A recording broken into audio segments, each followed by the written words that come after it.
जय हिंद दोस्तों, real time analysis में आपका स्वागत है। मैं हूं रोहित कुमार। आज हम आपको बताने जा रहा हूं कि कुख्यात गैंगस्टर अनिल दुजाना का एनकाउंटर यूपी एसटीएफ के द्वारा कर दिया गया है।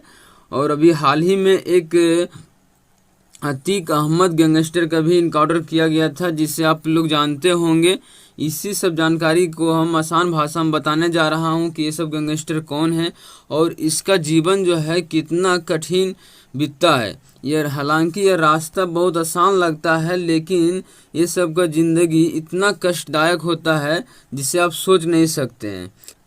इसलिए इस रास्ता पे कभी किसी को नहीं जाना चाहिए। देखिए, अभी यूपी एसटीएफ के द्वारा अनिल दुजाना का इनकाउंटर किया गया है। इसके पहले ही असद अहमद का इनकाउंटर किया गया था, जिसे आप लोग अच्छी तरह से जानते हैं। मेरठ में गैंगस्टर अनिल दुजाना इनकाउंटर में ढेर हो गया है। अनिल दुजाना यूपी के टॉप माफियाओं की लिस्ट में शामिल था। आपको बता दें कि गाजियाबाद के बादलपुर का रहने वाला अनिल दुजाना उर्फ अनिल नागर एनकाउंटर में मारा गया है। मेरठ में एसटीएफ के साथ हुई मुठभेड़ में अनिल दुजाना की मौत हुई है। दुजाना पर यूपी समेत अन्य राज्यों में लगभग 50 हत्या, रंगदारी, फिरौती आदि के केस दर्ज थे। देखिए, 2002 में अनिल दुजाना पर पहला मुकदमा दर्ज हुआ था। 70 और 80 के दशक में सुंदर का दिल्ली एनसीआर में खौफ था। सुंदर मतलब यही अनिल दुजाना का दूसरा नाम सुंदर भी था। उसने तत्कालीन प्रधानमंत्री इंदिरा गांधी तक को जान से मारने की धमकी दी थी। इसी दुजाना गांव का है। मतलब कि उसका देखिए, अनिल दुजाना मतलब वो दुजाना गांव का रहने वाला, इसलिए उसे अनिल दुजाना कहा जाता है। अनिल नागर उर्फ अनिल दुजाना पुलिस रिकॉर्ड में 2002 में गाजियाबाद के कबीरनगर थाने में इसके खिलाफ हरवीर पहलवान की हत्या का पहला मुकदमा दर्ज हुआ था। जैसा कि आपको पता है कि उमेश पाल की हत्या के बाद योगी आदित्यनाथ जी ने सदन में कहे थे कि माफियाओं को मिट्टी में मिला देंगे। इसके बाद उससे ही उनके बयान की खूब चर्चा हो रही है और यह सही साबित भी हो रहा है। कहने का मतलब यह है कि कर्म का गणित बड़ा सीधा और सरल है।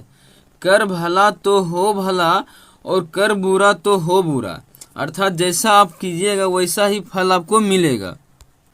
जैसा कि आपको पता है कि अतीक अहमद और उसका भाई दोनों ऑन कैमरा के सामने मारा गया था। जो कि देखिए, ये जो शूटर जो गोली चला रहा है, इसी प्रकार अतीक अहमद भी एक छोटे से क्राइम करने के बाद यह इतना बड़ा एक कुख्यात बन गया। उसी प्रकार यह भी एक मानिए कि एक छोटा अतीक अहमद है।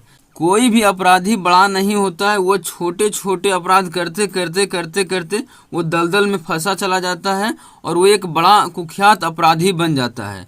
इसलिए सरकार को चाहिए कि पहले ही इस अपराधी को रोक लगा देना चाहिए। जैसे ही 1 से 2 मर्डर करता है, आप उस पर रोक लगा दीजिए, उसको कड़ी से कड़ी सजा उसी समय दे दीजिए, तो वो बाद में कभी भी वो बड़ा कुख्यात अपराधी नहीं बनेगा। जैसा कि आप जानते होंगे कि कुछ दिन पहले विकास दुबे का गाड़ी पलटकर उसे इनकाउंटर किया गया था। देखिए, जो अतीक अहमद ऑन कैमरा में मारा गया था, उसी का बेटा असद का इनकाउंटर हुआ था। बताया जा रहा है कि अतीक अहमद का लिंक आईएसआई लश्कर ई तैयबा से था। देखिए, जैसा कि आपको हम पहले ही बता ही चुके हैं कि जो रास्ता आसान रहता है उस रास्ता को नहीं चुनना चाहिए, अर्थात उस रास्ता पे बहुत कष्ट होता है। देखिए, अपराधी बनना तो बहुत आसान है किसी को मर्डर कर दीजिए, अपराधी बन जाइए, धीरे धीरे करके मैं एक बड़ा अपराधी बन जाता है। लेकिन उसका ज़िंदगी देखिए किस प्रकार कष्ट में गुजरता है। वो कभी भी चैन का नींद नहीं सोता। वह हमेशा डरे हुए रहता है कि हम किसी को मारे हैं तो वो भी हमको कभी न कभी मारेगा ही। देखिए, अतीक अहमद जेल में था। शाइस्ता परवीन उसका पत्नी है जो फरार थी। अशरफ भाई जेल में था, जो कि दोनों साथ ही लगभग मारा गया। उमर वो बेटा है, वो जेल में है।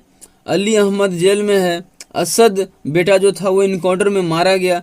देख लिए किस प्रकार कष्ट में जिंदगी, इसका परिवार, सारा परिवार इसका बर्बाद हो गया। इसलिए युवाओं से संदेश है कि कभी भी इस रास्ता पे नहीं जाना चाहिए। खौफ का दूसरा नाम था अतीक अहमद। 10 अगस्त 1962 को इलाहाबाद में अतीक अहमद का जन्म हुआ था। उसका पिता फिरोज अहमद तांगा चलाकर परिवार चलाते थे। 1997 में पहली बार उस पर हत्या का मुकदमा दर्ज हुआ था।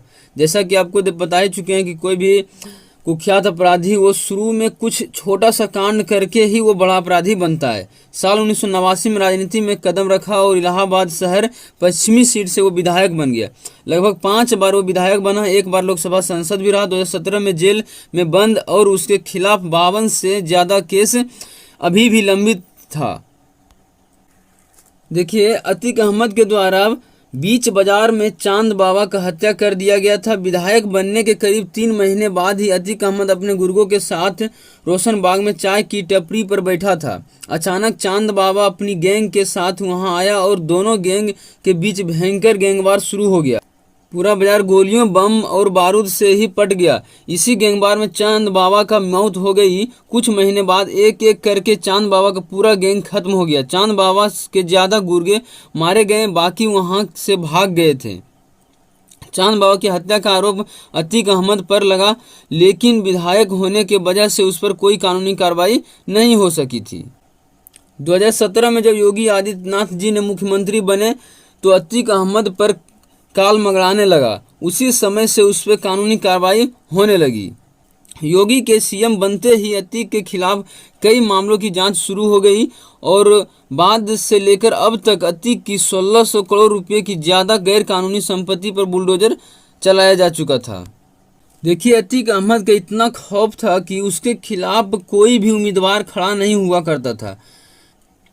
अतीक आतंक का पर्याय बन चुका था। इसी दहशत ने आम लोगों के साथ राजनीति हस्तियों को भी परेशान करना शुरू कर दिया था। उसका खौफ इतना हो गया था कि शहर पश्चिमी से कोई भी उसके खिलाफ लड़ने को तैयार नहीं हुआ करता था।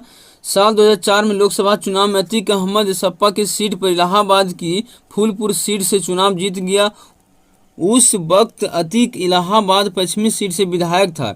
इस सीट से अब वह अपने छोटे भाई अशरफ को चुनाव लड़ाने की तैयारी में लगा था। इसी बीच अतीक की जिंदगी में राजू पाल की एंट्री हुई। अब राजू पाल के बारे में कुछ हम जान लेते हैं। राजू पाल भी शहर पश्चिमी के ही रहने वाला था।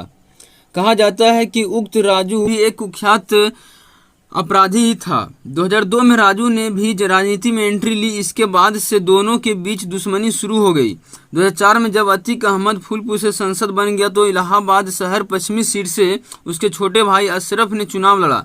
अशरफ के खिलाफ बसपा ने राजू पाल को टिकट दे दिया। राजू पाल इस चुनाव में जीत गए।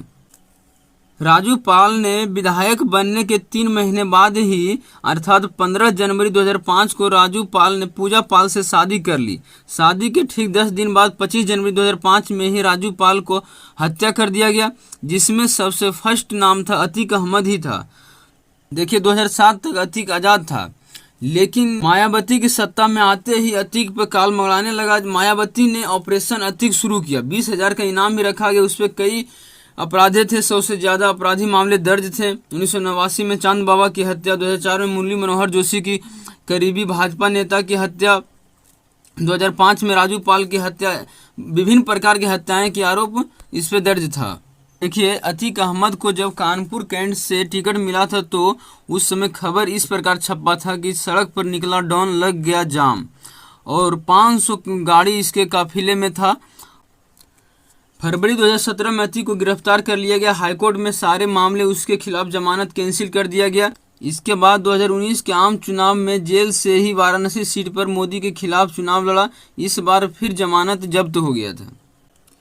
जैसा कि आपको पता ही है कि उमेश पाल जैसे घर पे पहुंचे थे उसी समय उनको दिन दहाड़े गोलियां से भून दिया गया था। उसके साथ में जो गनमैन था सिपाही संदीप और रघवेंद्र सिंह भी उसमें मारा गया था। अतीक अहमद को उमेश पाल की किडनैपिंग मामले में ही उसे उम्र कैद कर दिया गया था। उसके बेटे असद को लगभग 2 दिन पहले ही इनकाउंटर कर दिया गया था।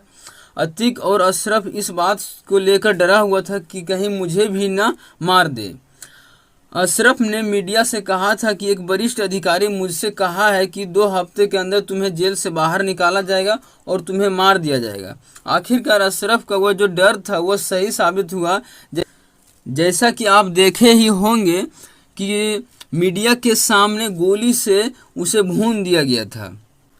देखिए, इसी बीच अखिलेश यादव जी ने ट्विटर पर ट्वीट किए हैं कि उत्तर प्रदेश में अपराध की प्रकाष्ठ हो गई है और अपराधी के हौसले बुलंद हैं। जब पुलिस के सुरक्षा घेरे के बीच सरेआम गोलीबारी करके किसी की हत्या कर दी जा सकती है, तो आम जनता की सुरक्षा क्या होगी। इससे जनता के बीच भय का वातावरण बन रहा है। ऐसा लगता है कि कुछ लोग जानबूझकर ऐसा वातावरण बना रहे हैं। देखिए, हम कहना चाहते हैं कि अखिलेश यादव जी, यदि आप यह बात अभी जो बोल रहे हैं, यह बात उसी समय बोलते हैं जिस समय उमेश पाल तथा उसके सुरक्षाकर्मी का हत्या कर दिया गया था। वो भी तो एक सुरक्षाकर्मी के घेरे में था और उसे भी अपराधी ने गोलियां से भून दिया गया। उसी प्रकार अतीक अहमद के मौत के बाद देखिए, प्रियंका गांधी जी ने ट्वीट किया है कि हमारे देश के कानून संविधान में लिखा है कि यह कानून सर्वोपरि है। अपराधी को कड़ी से कड़ी सजा दिलाई जाए, मगर देश के कानून के तहत होनी चाहिए। किसी भी सियासी मकसद से कानून के राज और न्यायिक प्रक्रिया के खिलवाड़ करना या उसका उल्लंघन करना हमारे लोकतंत्र के लिए सही नहीं है। चलिए, ये बात तो सही है। आई होप आप लोग समझ चुके होंगे। मिलते हैं नेक्स्ट वीडियो में। जब तक के लिए जय हिंद।